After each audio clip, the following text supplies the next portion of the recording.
I'm always getting told that I look mean and I should smile. So I'm gonna change that. I'm gonna do my makeup so I can look even more unapproachable when I'm out in public. Can I stop by, see you tonight? Can I stop by? What's up, y'all? It's Alicia Taylor and I am back with another video, and today I'm going to be showing you guys my take on the unapproachable makeup look. So this trend went really viral sometime last year, and then it resurfaced again a couple months ago.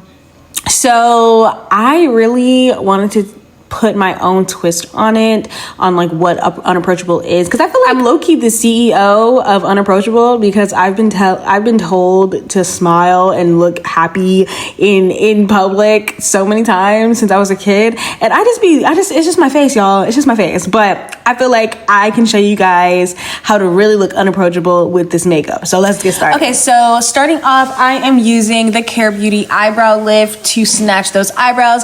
I feel like thin eyebrows is the epitome of unapproachable, because I feel like when they're thin, you can look real like mean and stuff. I love it. Okay, so yeah, I go ahead and use that Kera Beauty eyebrow lift to snatch those eyebrows, and then I go in with the Lancome Hit Nose palette, and I use the brown shades to fill in my eyebrows. There's not much filling because, again, as you can see, they're very thin, but yeah, I just go through and I elongate the tail of my eyebrows to really, have that snatch look, Then I go in with the Rimmel London Multitasker Concealer, and I'm not sure the shade, but again, all the shades and all the things that I use in this video will be in the description box and the links to buy them. But I use the Multitasker Concealer to go ahead and carve my eyebrows out. And then I go in with the Chanel Concealer for contour. I'm the type to use other makeup products for other things, like I'll use eyeshadow for blush or blush for a lip stain, like something else. Like I'll use eyeshadow for my eyebrows. Like I'm queen of that anyway. But yes, I go ahead and use the Chanel concealer. It's obviously a darker shade, so that's why I use it for contour.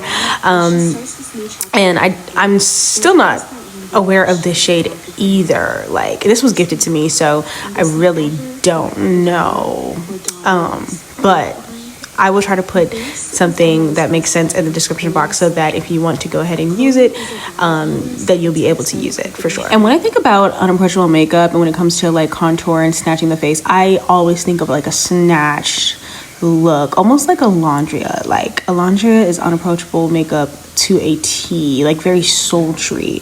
I love it. And so when I'm doing my contour, I just want to make sure that I am really getting under my chin and on my jawline. I don't have a very defined jawline, unfortunately, so I have to make it with makeup. So I just make sure that my jawline and where my contour is really, really defined.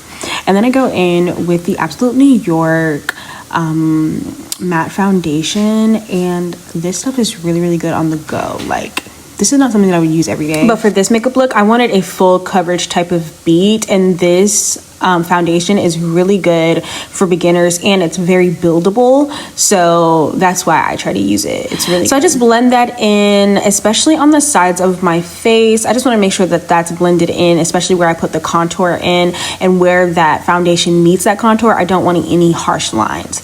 Then I go in with that same Multitasker Concealer.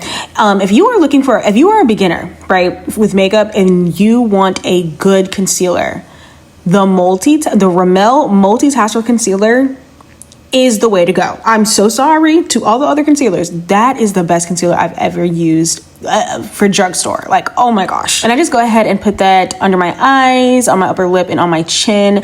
And I just make sure to fan in between steps so that it can really be tacky when I am blending in that concealer. And if you are interested in the fan, my fan will be linked in the description box as well. For a long time with makeup, I was struggling with the blending aspect. I thought I was blending really well and that my makeup looked good, but that was only from afar. When you seen it in person or with light, you would see a lot of streaking. And that was because, one, I have oily skin, and two, I was not using the right products or the right tools. I was using a lot of beauty blenders, and beauty blenders just does not work for me. I use brushes, and as you can see, a powder puff. Powder puffs work really well because they're just flat, and I like the little triangle shape because it really gets in the inner corner. But so if you're just starting with makeup and a beginner, or even if you've been doing makeup for a little while, but you keep seeing streaking in your makeup, and if you have oily skin, and it might be the products that you're using, foundation, concealer, and it also might just be the tools that you're using, because in my opinion, I don't feel like beauty blenders are that effective, but that is just my opinion. But yeah, so I would suggest you possibly moving over to the powder puff and brushes side. Come to the good side. Come to the good side, okay? Come to the good side. But yeah, so that might be the issue. And it also just might be your technique. You know, makeup takes time to really get things together. So yeah. If you know anything about me, you know that I love a good bright under eye. I'm 9 times out of 10, I'm not going anywhere without a bright under eye if I have makeup on. And it's a look, okay? So I go in with the Rimmel London Multi-Second Concealer in the brighter shade, and I just go ahead and put that in the inner corners of my eyes, and I use my powder puff to slightly, very gently blend that in, because I don't want that to spread everywhere. I really want that to focus on the inner corners of my eyes, and you will see why in a second. For me, a lot of my makeup comes together with the bright under eye. I think it just really accentuates the eyes, and for this makeup look, the eyes are going to be a big deal because one, I have the eyelashes, and then also I'm going to be playing a little bit with my eyeliner, and you will see that in just a second. I always say that the concealer definitely does enhance the eyes, and it makes them pop more, especially if you have brown eyes.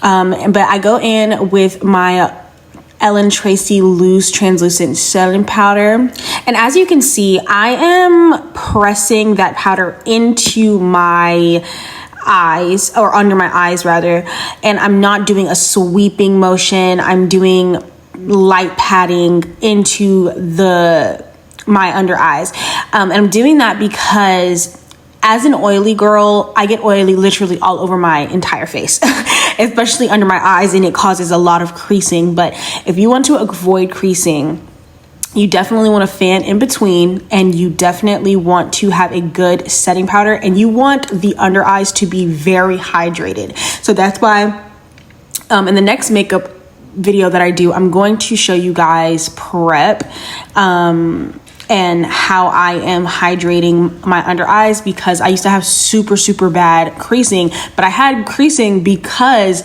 my skin was not hydrated correctly according to my skin type.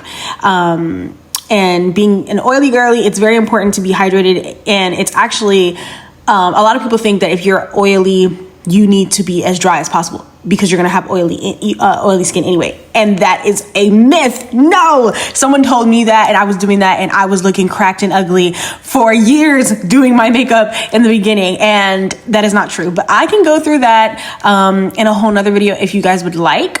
Just let me know. But after I go ahead and press my setting powder under my eyes, I just use a big fluffy brush, and I go in and dust the rest of my face off with the setting powder, and so that I make sure my face is really matte, because we're going for a more sultry matte type of look instead of like a glowy look. Now moving on to eyes, my main thing when it came to this makeup look, I really wanted you to be attracted to my face based off of my eyes. I wanted the first thing that you see was my eyes. So I go in and use a dark eyeshadow. It's a dark brown eyeshadow from the Lancome Hypnose palette, and I go and focus that in my inner crease, right? And then I use a lighter shade for my inner corner or for my inner lid, sorry, to really have that like light to dark contrast. And then I go in with my eyeliner, and my eyeliner, I just did a regular wing, and then I brought that wing into my inner corner, and I just brought it out, and I went under on my waterline to also accentuate my eyes. And it kind of has, when I do that, it kind of offers this cat eye slim effect to it. And I honestly think it came out super duper cute. And so I go in with my lips. Now my lips, I really wanted a soft, neutral, nude, kind of brown sugar type of look.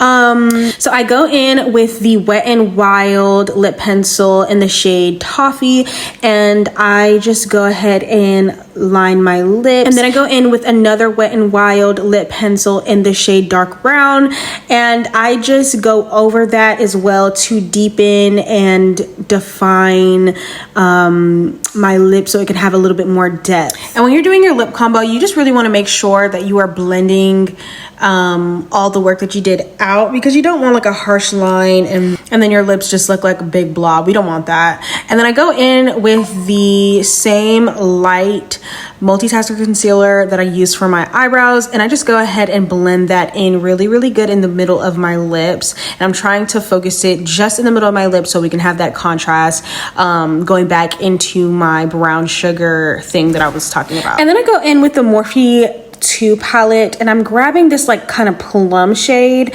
and I'm focusing it on the apples of my cheeks. I think this shade really brings the whole look together and emphasizes that sultry kind of look that we were looking for. And don't hate me, I know this is a soft matte sultry look, but I am a gloss girl through and through, so I went ahead and topped it off with that. And this is the final look. They should have never gave a bitch like me no motherfucking real money.